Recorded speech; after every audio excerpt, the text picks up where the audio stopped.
The crystal stemware clinked as Eleanor Matthews raised her glass, her perfectly manicured fingers gripping it just a bit too tightly. The candlelight caught the enormous diamonds on her hand.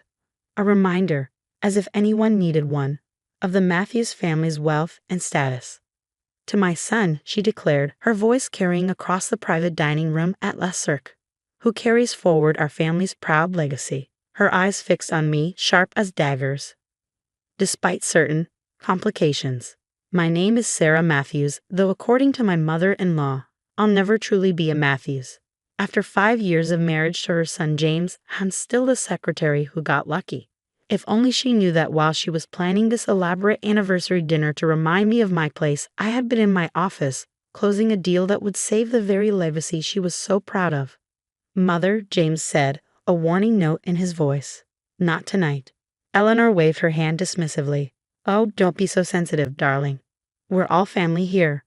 Her smile didn't reach her eyes, though some of us understand the weight of that name better than others. I took a sip of my wine, letting the expensive vintage roll across my tongue. 5 years ago, her words would have cut deep. Now they just made me think of the signed contract sitting in my office safe, and the look that would be on her face tomorrow at the board meeting. "How is the company doing, James?" Eleanor turned to her son. "Your father would be so proud to see you at the helm of Matthews Industries." I washed my husband's face carefully. James was handsome, successful, and completely unaware that his company was on the brink of collapse, or that I had spent the last 6 months secretly working to save it. "Everything's fine, Mother," he replied, but I could see the tension in his jaw. James was a brilliant engineer, but he'd never had his father's head for business. The company had been bleeding money for years, and he'd been too proud to admit it. Eleanor nodded approvingly. "Of course it is. Matthews men always succeed." She turned her attention back to me. "Though I suppose that's hard for some people to understand. Not everyone grows up with business in their blood." Eleanor, my father-in-law's brother, Uncle Robert, cut in. "Perhaps we could discuss something else." But Eleanor was on a roll now, fortified by several glasses of expensive wine. "I'm simply saying that some people might find it difficult to appreciate the pressures of running a family company, especially when their previous experience was mainly answering phones and getting coffee." The table fell silent. I could feel everyone's discomfort. The Matthews family had never quite known how to handle Eleanor's thinly veiled disdain for her son's choice of wife. What none of them knew, what even James didn't know, was that I hadn't just been a secretary at Matthews Industries. I had been working on my MBA at night, studying the company's operations, seeing problems that everyone else seemed to miss. By the time I married James, I understood Matthews Industries better than most of its executives. And for the past 6 months, I had been secretly working to save it from bankruptcy.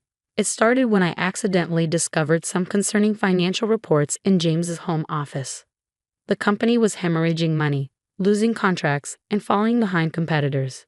James was drowning, but his pride and his mother's expectations kept him from admitting it. Instead of confronting him, I began working behind the scenes.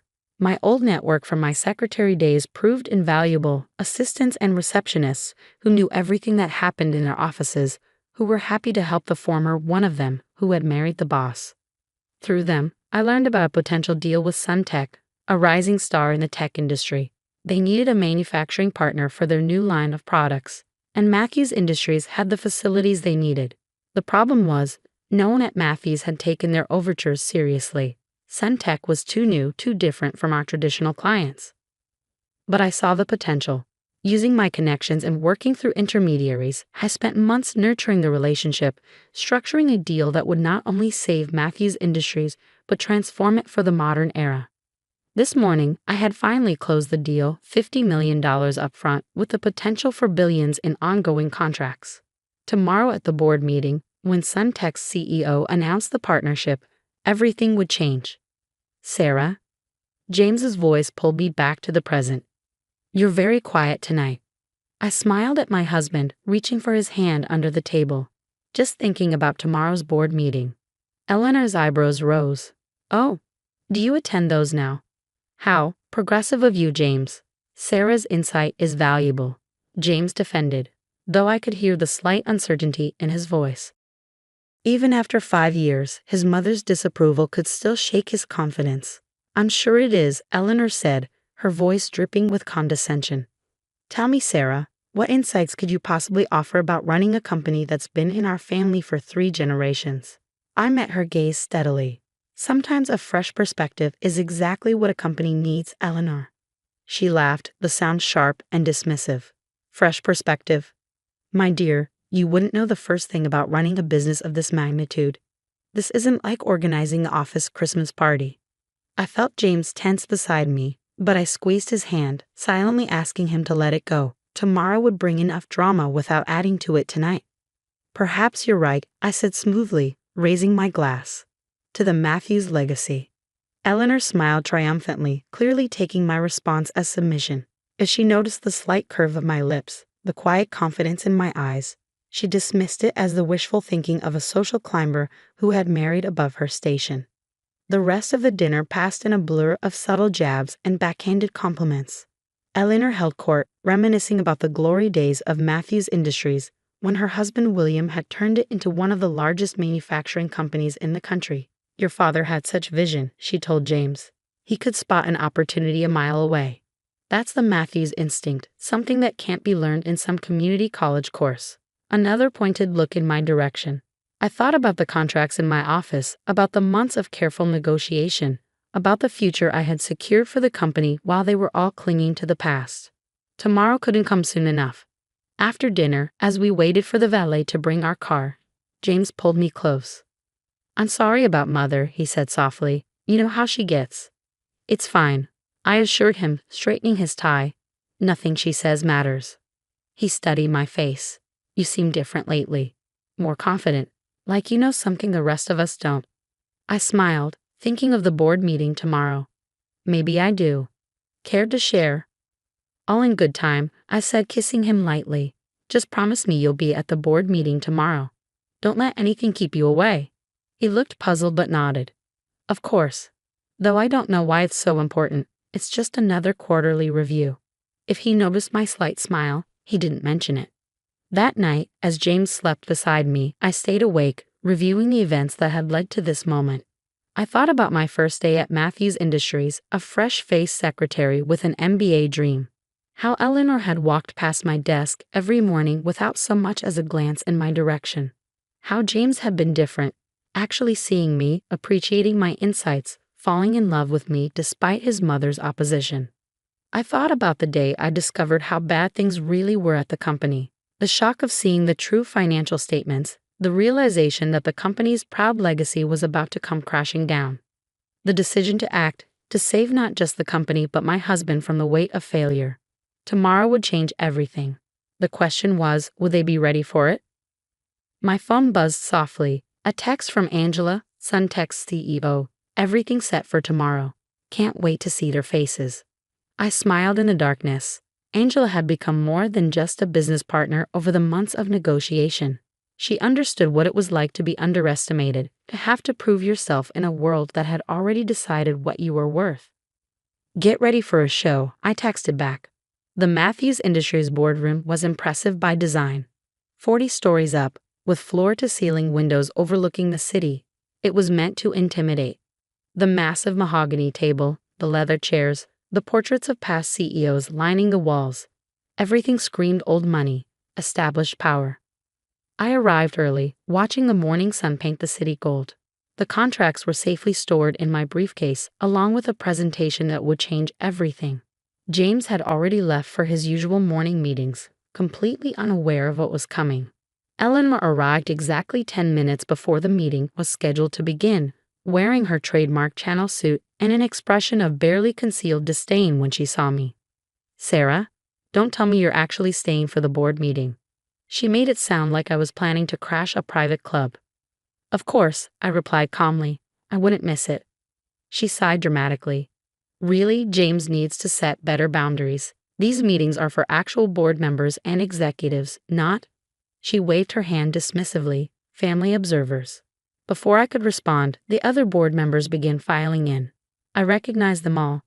The old guard who had run Matthews Industries with William, who still saw me as the secretary who had somehow snared the boss's son. James arrived last, looking slightly harried. Sorry, got caught up in the R&D meeting. What's on the agenda for today?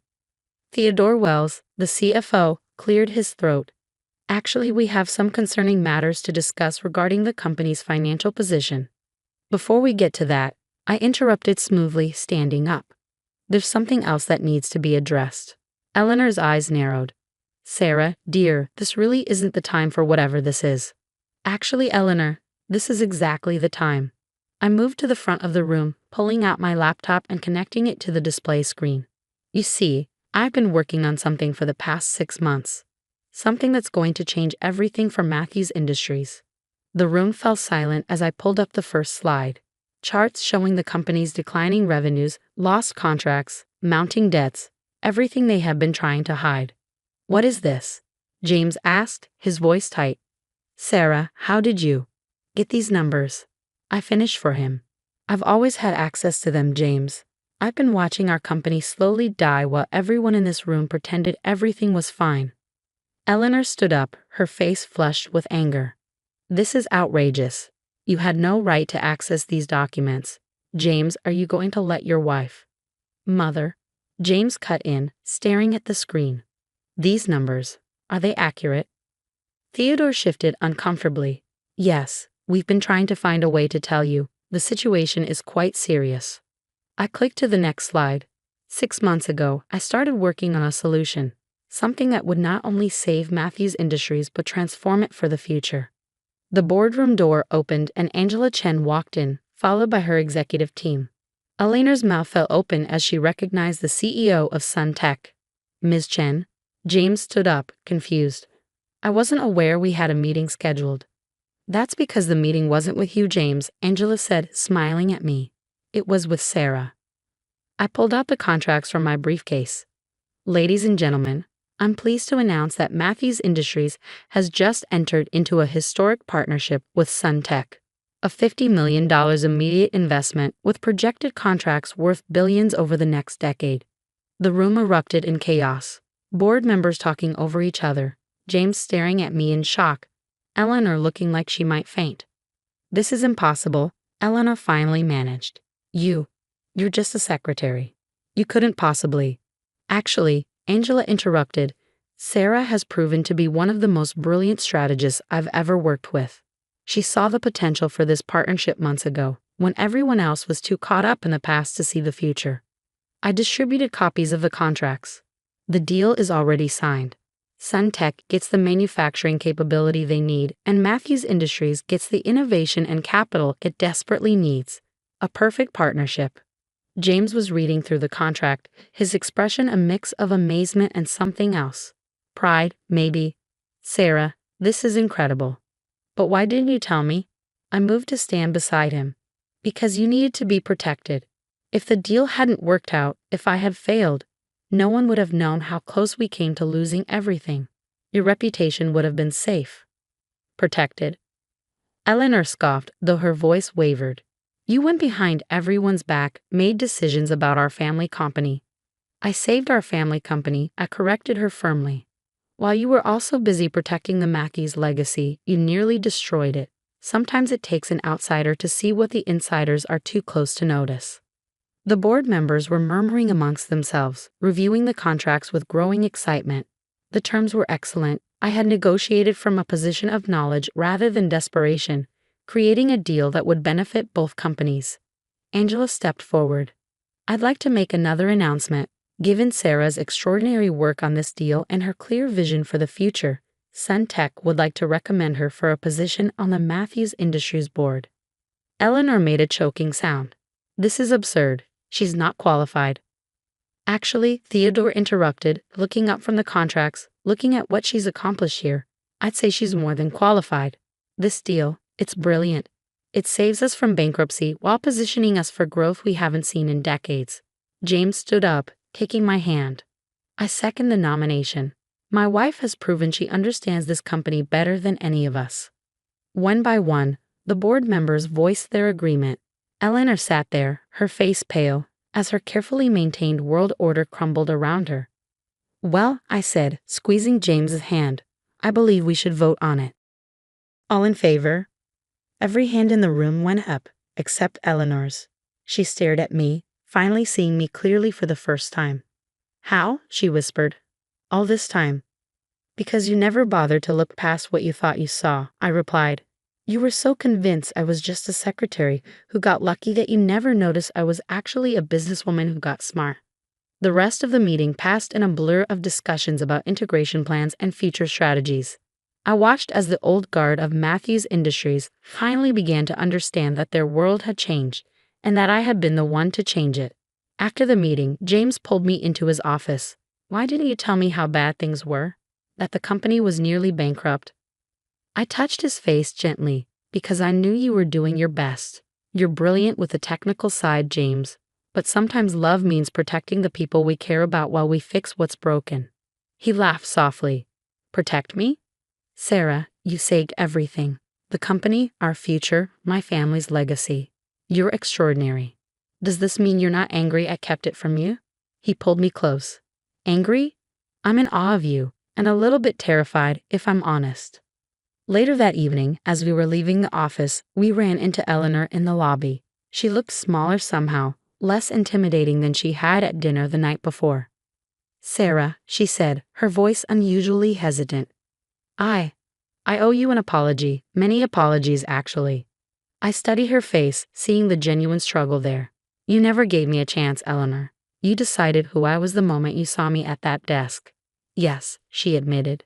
I was wrong. So wrong. What you did today, you didn't just save the company. You protected my son, our family name. You did everything I accuse you of being incapable of doing. The question is, I said quietly, what happens now? She straightened her shoulders, and for a moment I saw the proud Matthews matriarch again. But then she surprised me by smiling, a real smile, not her usual social mask. Now I hope you'll give me the chance to get to know my daughter-in-law. The real one, not the one I imagined. James squeezed my hand. Dinner next week, Mother. Maybe at our house this time. Eleanor nodded. I'd like that. And Sarah, thank you for seeing what needed to be done and having the courage to do it. As we walked to our car, James looked at me with a mix of love and admiration. You know, for someone who claims she married into the Matthews family, he might be the best Matthews of us all.